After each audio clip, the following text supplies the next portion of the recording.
That's what it is. It's your girl Cadillac. Yes, I'm Cadillac Dixon, the OG prison wife. I'm the legally blind artist that is rapping and painting for justice, hoping to see justice before all face to black. Yeah, it's your girl Cadillac. Anyways, coming through on today, I was about to say October. We're in November. November the 1st. All right, guys, just coming back from work. I thought that I lost my contact at work. Girl. I checks my bag, my little computer stuff, find it tucked in my little case. Why did I go all the way back to work, go through security, foot it all the way through that theme park just to get back and find my contact? Why couldn't I find it before I did all of that? And I'm like, it's just an attack of my time. Anyways, I'm not going to cry about those hours that I lost. Anyways, let me go in and change out this uniform and then I'm going to chop it up with you guys. Okay, guys. Anyways, I'm back. Went to change and I wanted to chop it up with you guys. I said I wanted to do the little glittery things on, leaving a little shine on my face. Anyways, I said I wanted to chop it up with you about my experience of renewing my cosmetology license in 2022. So it was crazy. So, I did get my license, my cosmetology license in 2004. It was either the end of 2004 or the beginning of 2005. I started school, cosmetology school, in 2003. The reason that I started cosmetology school is because my husband was wrongfully convicted, excessively sentenced, blah, blah, blah, blah, blah. And I had no money. And money is the reason why your family basically is broken apart. My family broken apart because we had no money. Had we have had money to pay a lawyer, Marcello would have come home. So he lost his initial trial. So we had the chance of an appeal because he still was in being recently sentenced. At a certain point in time, your appeal gets exhausted. So, but he still had the hope of an appeal, right? So, but appeal costs more money than the initial trial, maybe 2 to 3 times the initial trial cost. So we didn't have the initial trial cost. So I definitely didn't have appeal money. So y'all already know I said I was gonna go strip. Could make my way in the club. I used to practice for days and buy my little furry bra outfits and sparkly plastic heels for the after party, like Missy say. But I just couldn't bring myself to go in there and do it. So I was like, how can I get money? I got to get money fast. So I was like, I'm good at hair. Let me make it legit. Because I thought that once I started working in a salon, because I did a lot of hair. I used to do all the girls' hair when I was in high school, all around the neighborhood. Like everybody loved my hair, especially when I was a cashier at Winn-Dixie. I know y'all about to think I said Walmart, but at Walmart too. But literally the Winn-Dixie, because the Winn-Dixie was in the hood, girl. And basically everybody that came up in there at that time, your girl was not overburdened with a huge to-do list every single day. I was actually living my life. So I had time to do my hair. One hair out of place, baby, I'm finna take it all down and do something new. And I always did eye-catching stuff that you never seen before. So people noticed, wanted to know who did my hair. And of course, I said I did my hair. And that would end up with me doing their hair. And then people want to know who did their hair. And it's so on and so on and so on. So I was making good money decently on the side, but I wasn't licensed at that time.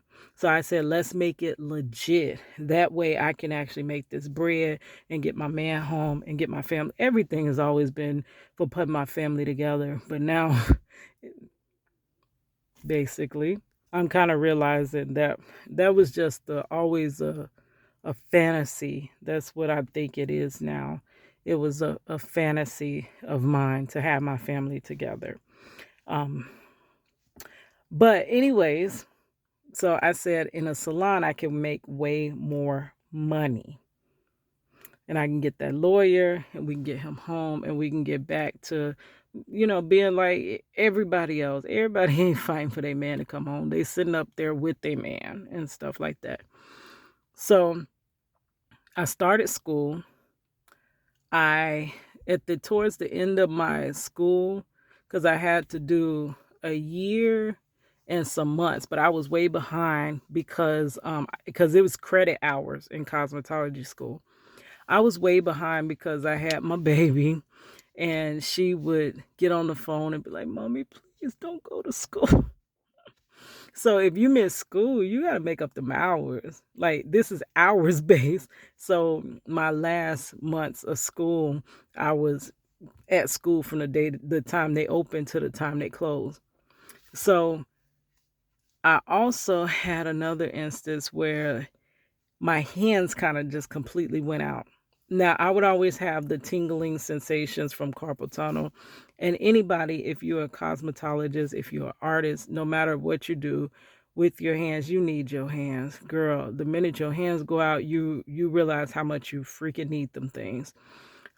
So I would always it would be the tips of my fingers that would go numb. So I shake my hand out and just continue braiding, continue braiding. I had never had my entire hand go numb. I mean, it literally feels like from your wrist, like there's nothing there. And then it started traveling up. It got to the point where I not only had carpal tunnel, but it ended up being carpal tunnel, and then it moves up to your elbow, and you have tennis elbow. I had a lot of weakness and pain in my elbow, and it traveled up to where it was in my shoulder. So here I am trying to do hair and I'm being interrupted. I can no longer shake it off, you know what I mean, and get the blood back flowing. So that ends up happening. So I start seeing a specialist, or I think it was an orthopedic place I started going to. And I started wearing my corporal tunnel brace. I would learn my stretches. I would do everything I can. And I always, no matter what, I don't care what card I've been dealt in my life, something in my head thinks, okay, yeah, but there's still got to be a way to make it. Which I don't know what that is in me. But it's the thing that won't let me stop. I want to sit my butt down and stop because I'm tired. But I wouldn't give up. And the way my cosmetology school was, every month they were enrolling big classes. And by the end of the month, almost everybody quit. It would be only two or three to move on. So basically, from my class, I don't even know how many continued on because majority of the people quit. They didn't even finish cosmetology school, and I really don't even know why. And then a lot of those that did finish cosmetology school, they didn't go they didn't pass state board, or they didn't go take the state board. Like, I don't understand why you would get that far, but that's how, I don't know, that's what they did. But me being I am a freaking overachiever. Well, I have the spirit of an overachiever, but I'm not an overachiever because I don't never achieve. So it's ironic, but I don't know how to give up. So I'm diagnosed with carpal tunnel, and I decide, no, baby, we gonna get through this. So I'm doing my stretches. I'm taking the B vitamins. I'm learning different things because I had to go to therapy, and they were icing my hands. So I would ice my hands like they did. And then I was like, well, let me try something different. I started getting hot water and putting my hands like in a sink of hottest water I can stand. Like, so I would ice my hands first, like I would go from hot to cold, hot to cold. So I would ice my hands first, and then after I've iced them, I would put them in a hot sink.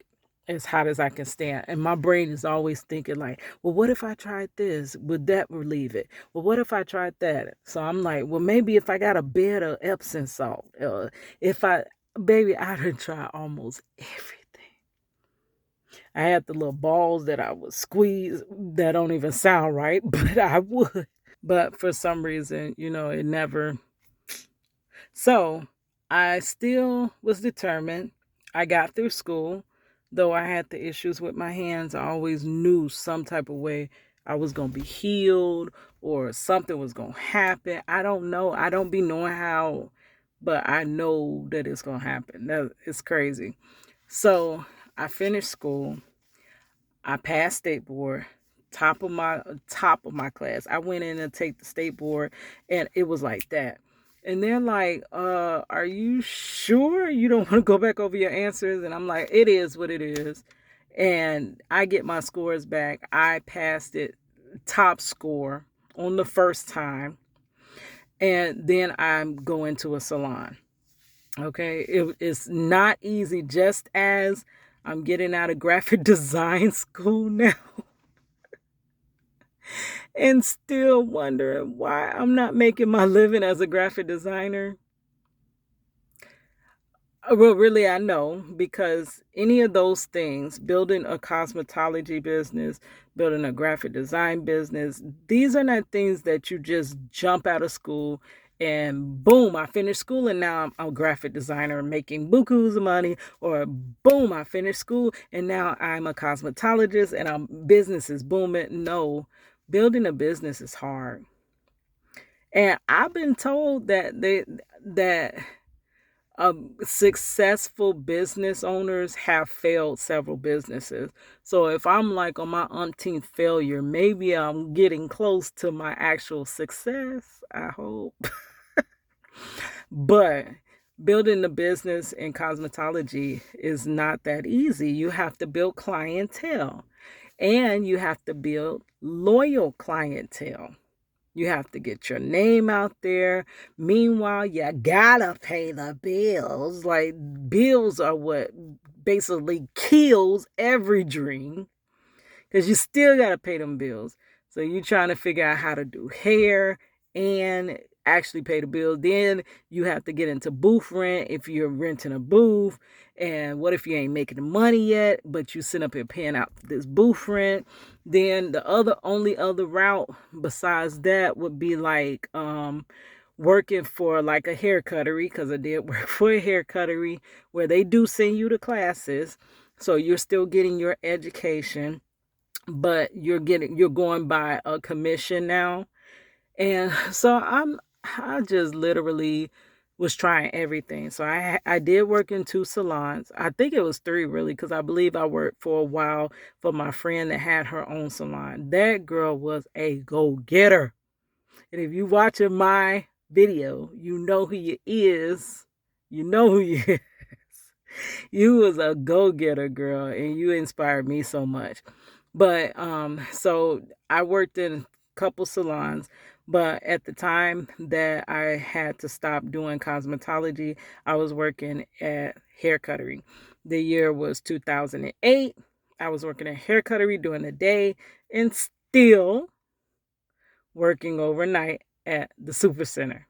I could never let go of a 9 to 5 to actually live my dreams because the bills. Live to work, work to live. So I go off, and at hair cuttery, it was a lot of clipper cuts.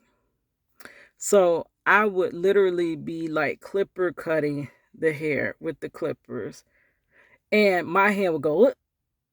I'm like, it's so numb because something about the shaking of the clippers really irritated my nerves, and it would stop all the blood flow. My hands would crip up and it would be almost to the point where I'm dropping the clipper. And then I can't stop I'm in mid clip of this person's hair. I can't be doing girl, he walking around with patches in his head because my hands to go on the bed. Y'all see that rapper coming out in me. But I started experiencing some of the worst nerve pain. I did follow up with my doctor, and they were like, your carpal tunnel is severe. Like you have, because I had to do a little nerve testing, and they said you have severe carpal tunnel in both hands, and you also have nerve damage, which means you can't really get all the way back to how you were because the nerves are damaged. Um, and then also arthritis. I'm like, God, dog. You think that would have make me give up, but it didn't. Like I never take the hint, girl. I do not know how to take the hint. So I go and I have carpal tunnel surgery. This was in 2007. Yeah, I had carpal tunnel surgery in 2007. And I believe that I tried to return back to doing hair after that in 2008. I actually had carpal tunnel surgery the same time my sister was having brain surgery. Crazy. Yeah, my sister, Kristen. But it was a lot.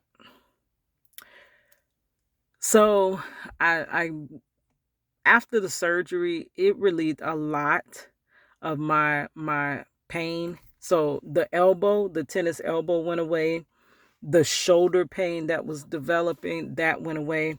But the carpal tunnel, for some reason, I can never get my hands for a while felt somewhat relief, but they never feel like they felt in the beginning. I'm always having issues. And then even with the carpal tunnel, though you had surgery, it kind of helps for a minute, but it comes back. So my carpal tunnel, I don't think came back as bad as it was before the surgery, but it still hinders almost every freaking darn thing I do. The minute I go to doing anything with my hands, them things going to bed.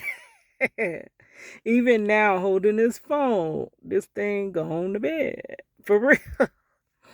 But so I never ended up returning back to the salon.